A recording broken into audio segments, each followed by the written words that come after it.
Hey everyone, and welcome back to the deep dive. Have you ever stopped, really paused, to think about how decisions actually get made in any group, big or small? Who really holds the cards? And maybe more importantly, why do the rest of us go along with it? Today, we're peeling back the layers on something fundamental: political organization. We've got quite the deep dive for you using Chapter 7 of Human Societies, a brief introduction as our guide, our mission, really unpack how power, authority, social order, how it's all structured across different societies. Think, from tiny hunter-gatherer bands right up to huge empires. We'll explore some surprising nuances, even touch on the thorny topic of warfare, define key terms, and yeah, bring it all to life with examples. That's right. So whether you're, say, prepping for an exam or just really curious about these unseen forces shaping our world, this deep dive should give you a clear, solid understanding of how societies govern themselves and interact. We'll look at how strategies for maintaining order, for influence, how they've evolved over millennia, and why these structures are just so vital. Okay, let's start with the basics then. We throw around words like politics, power, authority, but in this context, what exactly do we mean by politics? Are there really distinct concepts? They absolutely are, and it's crucial. So politics, simply put, is the process. It's making decisions, getting people to do what you want, and political organization. That's the society's blueprint for how power and authority are spread out, how they're embedded. It's the very means the society uses to create and keep social order. Who gets what, when, and how. Every single society has this for its own internal stuff and for dealing with other polities. That's the term for these formally organized political units. Right, polities. Okay, so if politics is the how, then power and authority are kind of the what and why behind it. How would you break down that critical distinction for us? Because people do mix them up. They really do. It's fundamental, though. Power is just the ability, the raw ability to make someone or a whole society do something. Authority, though, that's different. It's having the backing of that society, the legitimate right to use that power. Ah, okay. So the classic example might be like an armed robber. They have the power, the gun to make people hand over money, but zero authority, right? Exactly. No legitimacy whatsoever. But the police who show up to stop that robber, they have both. They have the power, their weapons, their training, and they have the authority vested in them as officers to act. It's a critical difference. That makes perfect sense. So, okay, societies have this power, sometimes with authority, sometimes without. How do they actually use it? The chapter mentions a couple of key ways. Indeed. Two main methods. First is persuasion. You could call it soft power. It's all about negotiation, compromise, diplomacy, really. Basically convincing people. Everyone uses this from, daily life right up to international relations. Okay, persuasion. And the second? The second is coercion, hard power. That's using force. And this can range from pretty minor things like a professor kind of forcing you to write a paper with the threat of a bad grade, all the way to the extreme, like a state backed by authority executing one of its own members. Right, persuasion or coercion. So this is where it gets really interesting for me. How is power and authority maintained once someone has it? We see different ideas throughout history. We do. You've got thinkers like Aristotle who suggested, that virtuous people acting for the common good would just naturally be given power. Then, centuries later, Machiavelli comes along and says, no, power is gotten and kept through manipulation, through coercion, strategic violence. He even sort of argued that just having power automatically gave you authority, which is quite a statement. Definitely. In smaller societies, it's often more about informal consensus. Yeah. People grant power and authority. In larger ones, it's either formal democratic elections or, well, sometimes it's seized by force, militarily, without popular support. And keeping that power, that looks really different depending on the society, doesn't it? Absolutely. In those small-scale societies, leaders often keep power just by doing a good job, looking out for people, making smart decisions, providing things. If they mess up, they often get replaced. It's sort of like democracy, but simpler, more direct, maybe. In non-democratic places, like monarchies, power might be maintained by tradition, think divine right, that idea, or just the threat of force. Succession often stays in the family, like we saw with the British monarchy in 2022. And all the fancy stuff, the regalia, big public ceremonies, displays of wealth, it's all designed to constantly remind people who's holding the reins. And the chapter even mentions some pretty extreme measures some royal families took to keep that power exclusive. Oh, yes. To keep outsiders out of the ruling family, some royal lines, like in ancient Egypt or pre-WWI Europe, practiced incest, marrying close relatives. The aim was purely political, keep the power concentrated. but it often led to serious genetic problems, birth defects, infertility, like hemophilia in the Russian royal family, a well-known example. Wow. And what about leaders who take power by force? Generally, they maintain it the same way, through force, often through terror, though these kinds of polities are often eventually overthrown by revolution. Okay, so that leads us naturally to the most extreme form of coercion, warfare. How is that defined in this context of political organization? Warfare is defined as the authorized and sanctioned use of military force. It's organized conflict between societies, or sometimes even between, like, pseudo-societies. Criminal gangs fighting could fit. The absolute key word there is authorized. One person deciding to invade another country, it's just a crime. But if the government orders it, then it's warfare, an act of war. It's essentially politics using large-scale coercion. And societies almost never just go to war without some kind of justification, do they? Seems like there's always a story. Never. It's always wrapped up in deeply held beliefs, ideological, political, religious, moral justifications. Part of the society's worldview, everyone claims, God is on our side. And tragically, what usually happens is societies dehumanize the enemy, makes it easier or possible to justify killing men, women, children. Taken to its absolute horrific extreme, this can end in genocide, the deliberate attempt to physically wipe out an entire society or ethnic group. Awful. Now, when we think warfare, we usually think bombs and guns. But can it take other forms? Oh, definitely. We tend to focus on hot wars, physical weapons. But warfare can be economic, psychological, electronic, even supernatural in some belief systems. Think of a Cold War. Scale also varies hugely. The Inuit and Cree, indigenous hunters up in northeastern Canada, they were apparently at war for centuries, and they used shamans, waging conflict through magic. If someone died, it was seen as proof the magic worked, which then demanded revenge. Shows how culturally embedded conflict can be. That's fascinating, the idea of supernatural warfare. The chapter also looks closely at the Dani in New Guinea. They had a really specific cyclical kind of warfare, didn't they? They did, yes. The Dani, a farming society, maybe 100,000 people, they had this unique pattern of revenge killings between rival villages. This was actually outlawed by the Indonesian government around 1970. It was basically a tit-for-tat cycle. Village A kills someone from Village B, so Village B must retaliate against Village A, rinse and repeat. They even had, like, formalized borders marked out, guarded by warriors during the day. It wasn't about grabbing land. And these cycles of violence were punctuated by feasts. Exactly. After a killing, both sides held ceremonies. A victory feast for one, a mourning feast for the other. And these involved a lot of food, especially pigs. Pigs were important. Now, if too much time passed without a death, they believed the ghosts of the unavenged dead would get restless, demand revenge. So what happened then? In that case, the two sides would actually agree on a formal, ritualized battle. Hundreds of warriors, designated battlefield. They'd insult each other, maneuver, fight, until someone was killed or seriously hurt. Then they'd stop, retire for the appropriate feast. And crucially, again, no effort to capture territory or property. It was about the cycle, the balance, the ghosts, and the feasts. An anthropologist, Marvin Harris, he even offered an ecological reason for this whole pattern. He did. Harris argued that this Dani warfare pattern was linked to eating pigs, systematically. He suggested the killings and those arranged battles basically functioned to trigger the feasts. Why?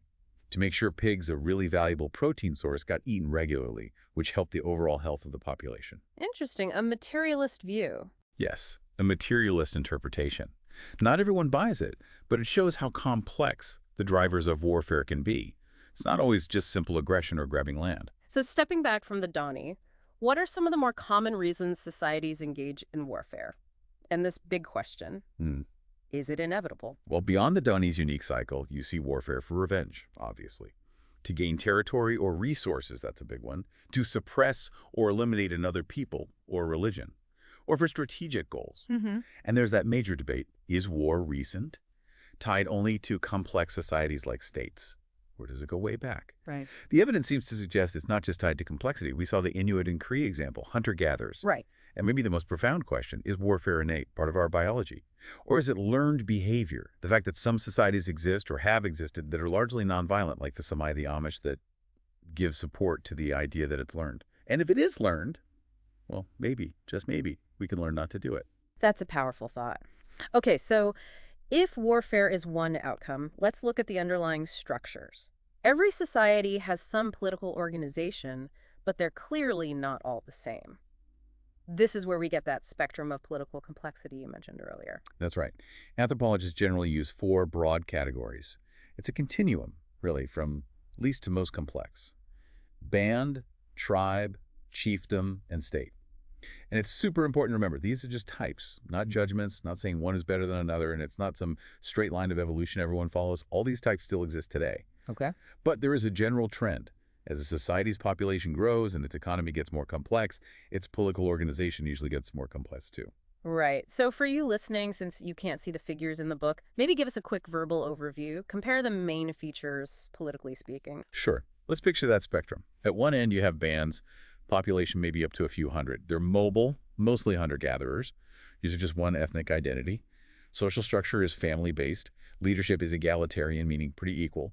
Power is mostly through persuasion. No real specialists, no bureaucracy, no formal military, no big public buildings. Okay, bands. Next. Next step up, tribes. Population up to several thousand. Can be mobile, might be hunter-gatherers or horticulturalists, that's small-scale farming, or pastoralists, herding animals.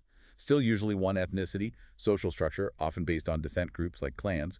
Leadership still pretty egalitarian, maybe a chief, but mostly using persuasion. Still basically no specialization, bureaucracy, military, or public architecture. Got it. Then chiefdoms. Chiefdoms. Now it gets more complex. Populations of many thousands, usually settled, not mobile. Often intensive agriculture, though some complex hunter-gatherers fit here too. Still often one ethnicity, but now the social structure is stratified. You have ranks, classes, leadership is formal, centralized. A chief who has real power uses both persuasion and coercion.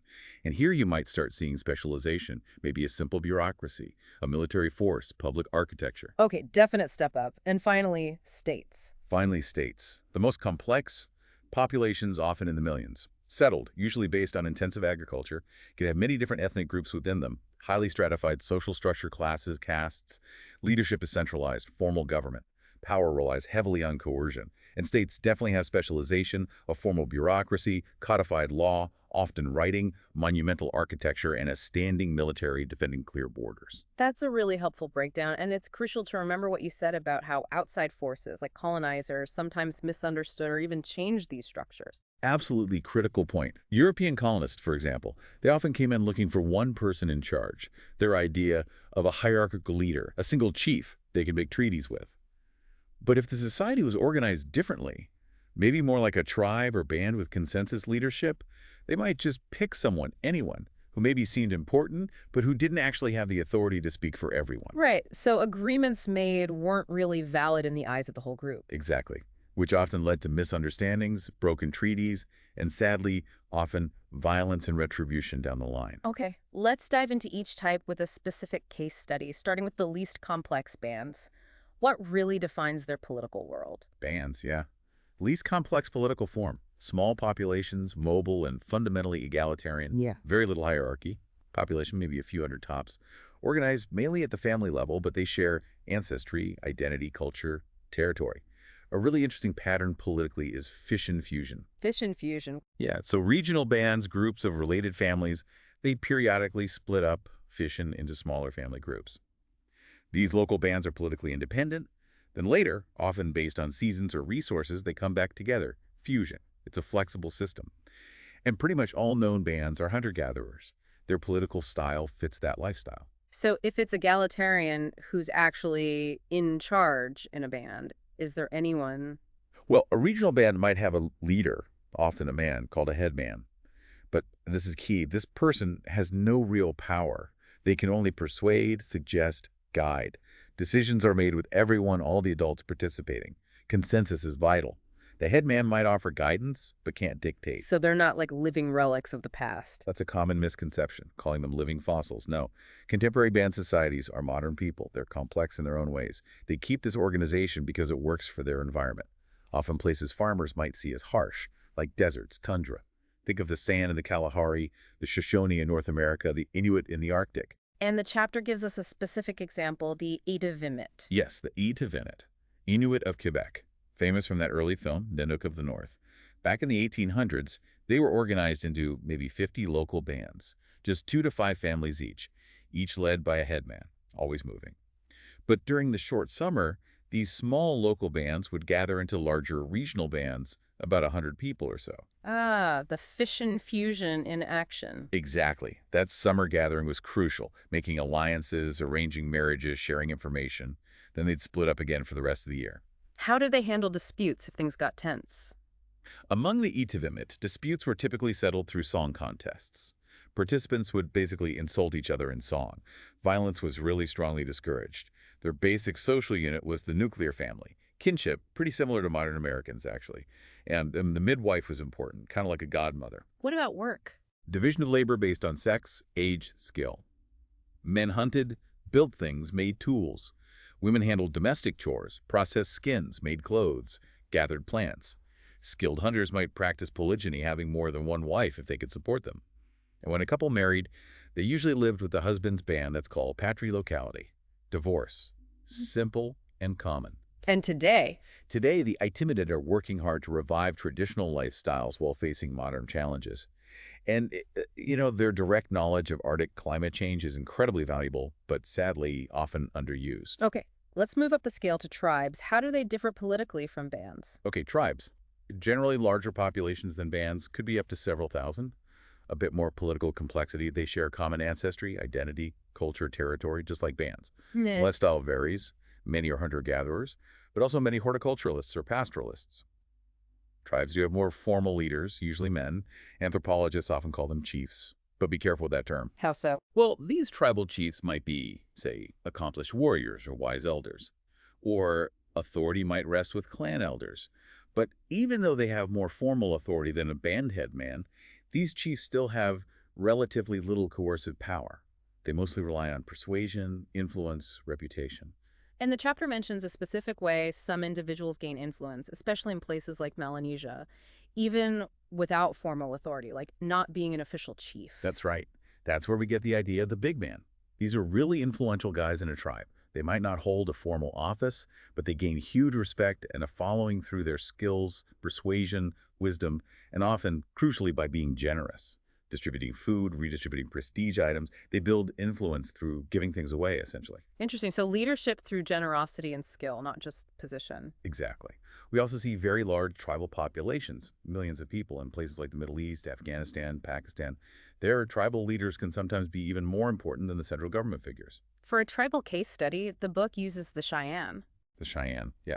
A really fascinating example from the North American high plains. They were originally farmers, but then they got horses around 1750 and became incredible mounted bison hunters. That changed everything. Their main political authority was the Council of 44 Peace Chiefs. 44, that's specific. Very specific. All older, experienced men. They served for 10 years and couldn't be kicked out. This council was the civil body, handled internal affairs, law and order. They were believed to have supernatural authority backing them up, and their decisions were actually enforced by separate military societies within the tribe. So a bit more structure there than in a band. What about their social and economic life, politically relevant bits? Well, the Cheyenne were organized into bands, related families, for most of the year. And this shows the tribal level kicking in. They'd all come together as one single large tribe for the big communal bison hunts in early summer. Tribal identity trumped band identity for that crucial activity. Economy obviously centered on bison, but they hunted other stuff, gathered plants too. Division of labor is pretty strict. Men focused on warfare and hunting. Women handled domestic chores, tanning hides, managing the camp. Men dominated politically, but women were highly respected. And they had an interesting approach to gender roles too, right? Yes. The Cheyenne recognized two spirits, or Himana. These were individuals who didn't conform to typical male-female roles. Biological males who might live as women, or vice versa. They were highly respected, seen as having special spiritual power, sometimes served as doctors, mediators, even sometimes as second wives. Shows a fluidity that challenges simple binaries. That's really important context. Polygyny was allowed, usually prestigious hunters. Divorce was simple. And sadly, of course, the Cheyenne faced horrific conflict with encroaching white settlers. The Sand Creek Massacre in 1864, where U.S. troops murdered hundreds of unarmed women and children, is a devastating example. And today, that council still exists. Amazingly, yes. The Council of 44 still holds primary tribal political power for the Cheyenne people, maintaining traditions even as members serve, for instance, in the U.S. military. Resilience. Okay, stepping up again in complexity. Chiefdoms. What are the key political markers here? Chiefdom. Now we're talking a stratified polity. That means society is formally divided into ranks or classes. You have two or more local groups organized under a single leader, the chief. And this chief is different from a tribal chief. Populations are larger, usually many thousands. Settlements are permanent, sedentary, people aren't moving around constantly. Social structure, as I said, is stratified, class or caste systems with a privileged elite. And the chief's role? The chief's office is usually for life, often hereditary, passed down in the family. And crucially, they wield real power, not just persuasion, but also coercion. This power might come from controlling sacred knowledge, leading ceremonies, or just controlling and displaying wealth. Economically, chieftains usually rely on large-scale agriculture, though some complex hunter-gatherers, like on the northwest coast of North America with their potlatches, fit the chieftain model too. And our case study for chiefdos is the Lozi. The Lozi, yes. They live on the Barrett's Plain in western Zambia. They practice horticulture, raise cattle, fish. Even though they have a complex political system that includes royalty, anthropologists classify them as a chiefdom. They have a hereditary monarchy, actually split into north and south divisions. The north is led by the paramount king, the Lutunga. The south, after 1864, by the king's daughter. These monarchs control the land and resources. They collect taxes paid in resources like grain or cattle, and then redistribute them. This ensures relatively even distribution, but also reinforces their power. And their lives and politics are deeply tied to the Zambezi River's annual flood. Critically tied. Every year the plain floods. And when it does, the Lozi perform this amazing public pageant called Kumboka. Kumboka? Yes, it's the ceremonial movement of the royal courts and entire villages, from the floodplain to higher ground in the surrounding forest. It's a huge event. This movement isn't just practical survival, it's a powerful political statement. It reinforces the social order, the king's role in coordinating this essential move, and their collective adaptation to the environment. So it's politics and ecology intertwined. Deeply. While they're in the forest, they do temporary gardening, some hunting and gathering. It shows a dual settlement and subsistence system. The Lozi actively manage their landscape too, building artificial mounds for villages, sophisticated soil management. This indigenous knowledge about flood risk is ancient and effective. Incorporating it into modern planning is vital for their resilience. Fascinating. Okay, finally, we reach the pinnacle of complexity in this model. States. What defines a state politically? A state. The most complex political form. Large populations, often millions. Many people living in cities. Social structure is highly stratified, distinct classes or castes, all directed by a formal, centralized government. The earliest states popped up about 5,000 years ago, mostly built on intensive agriculture. And what are the absolute defining political criteria, the must-haves? Okay, key criteria for a state include: the government has the recognized power to use force to maintain social order, internally and externally. There's a bureaucracy, specialized administrative officials. There's codified law, formal legal systems, often written down. Usually there's writing, essential for record-keeping, administration. You see monumental architecture, large public works like pyramids, temples, palaces, demonstrating state power. And there's a formal military to defend clearly defined borders and project power. We used to call these civilizations, right? We did, but that term is problematic now. It implies other forms are somehow uncivilized. So scholars prefer early state or primary state. It's more neutral. Got it. And the chapter gives us the Khmer Empire as a prime example of a non-industrial state. Yes, the Khmer Empire flourished from about 8800 to 1450, controlled a huge chunk of Southeast Asia. Its capital was the famous Angkor Wat complex in modern Cambodia. Politically, it featured a god-king emperor, an absolute ruler, supported by ministers, advisors, a formal bureaucracy. They kept meticulous records, carved right onto stone stele, documenting history, laws, decrees, clear evidence of writing, and codified law in action. Warfare was frequent, a tool of state policy, and probably played a role in its eventual decline. And Angkor Wat itself is the ultimate example of that monumental architecture. It's an absolutely stunning example. The capital complex, Angkor, covers nearly 400 square miles. Temples, palaces, huge reservoirs, canals all built from stone, covered in intricate carvings. Pure monumental architecture projecting divine and royal power.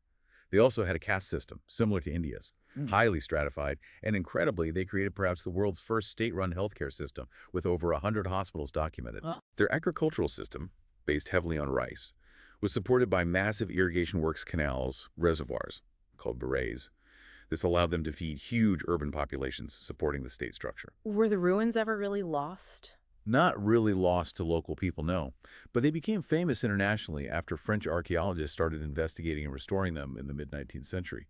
Tragically, much more recently, during the Khmer Rouge regime from 1975 to 79, inspired in twisted ways by the ancient empire's glory, the country suffered mass starvation, millions died, and Angkor Wat itself was looted. A terrible chapter.